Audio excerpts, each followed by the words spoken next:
इस वीडियो में हम बात करने वाले हैं कि हम अपने आईफोन के अंदर अगर सिस्टम डेटा हमारा बहुत ज़्यादा हो जाता है तो उसको हम कैसे कम कर सकते हैं।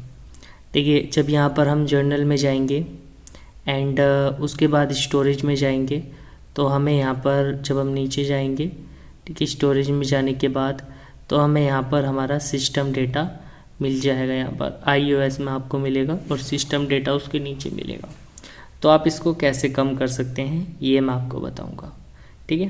तो देखिए, सबसे पहला पॉइंट आपको ये करना है कि आपके आईफोन के अंदर मैन में अगर जितने भी कॉन्टैक्ट हो उनको सबको डिलीट कर दीजिए, ठीक है। जैसे कि आप कोई कॉन्टैक्ट सेव करते हैं डायरेक्टली फ़ोन में सेव करते हैं, हाँ इतनी ज़्यादा स्टोरेज नहीं होती है उससे, बट इफ़ेक्ट होता है, इसलिए आपको एक एक पॉइंट करके चलना पड़ेगा। तो अपने जो आईफोन के कॉन्टैक्ट हैं उनको या तो सिम में कर लीजिए या फिर जीमेल आईडी में कर लीजिए, ठीक है। ये पॉइंट सबसे पहला क्लियर है। उसके बाद जो सिस्टम ऐप होती हैं जैसे कि यहाँ पर सफारी और ऐप स्टोर, टीवी, वॉलेट और नोट्स, रिमाइंडर्स, इनका कम से कम यूज़ करें। और कम से कम यूज़ करना बेसिकली आपके सिस्टम डेटा को कम ही करना रहेगा, क्योंकि आप जितना भी सिस्टम ऐप को चलाएंगे उतना ही आपका जो है डेटा बढ़ता चला जाएगा। देखिए, बहुत सारी एप्लीकेशन यहाँ पर दिखाई देंगी आपको, तो उनको कम से कम यूज़ करें जो सिस्टम ऐप रहती हैं।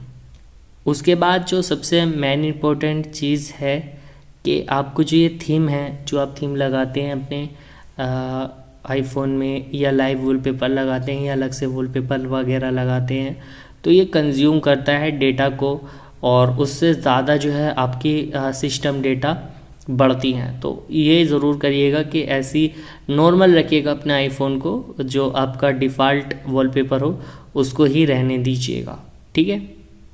उसके बाद आपको अगर आप कॉलिंग करते हैं ज़्यादा, ठीक है, तो कॉल हिस्ट्री आपकी बहुत ज़्यादा बन जाती होगी। एंड अगर किसी थर्ड पार्टी एप्लीकेशन से रिकॉर्ड करते हैं तो रिकॉर्डिंग भी बहुत ज़्यादा हो जाती है, उससे भी आपका सिस्टम डेटा बहुत ज़्यादा हो जाता है। तो उस पर भी आपको ध्यान करना है कि कम से कम यूज़ करें। एंड म्यूज़िक और फेस टाइम को भी यहाँ पर कम से कम यूज़ करना है, जिससे कि उनमें हिस्ट्री ज़्यादा ना बन सके आपकी। जितनी आप यूज़ करते रहेंगे आपका सिस्टम डेटा यहाँ पर बढ़ता रहेगा। तो इन चीज़ों को आपको ध्यान रखना है, जो मैंने आपको बताया है। बाकी इन चीज़ों को आप ध्यान रखेंगे तो आपका सिस्टम डेटा बिल्कुल ज़्यादा नहीं होगा और फिर आप आराम से अपने आईफोन को यूज़ कर सकते हैं। तो ये प्रोसेस इसका ईजी सा रहता है। बस अगर यहाँ पर आपको वीडियो अच्छी लगी हो तो लाइक कर दीजिएगा और चैनल को सब्सक्राइब भी कर दीजिएगा।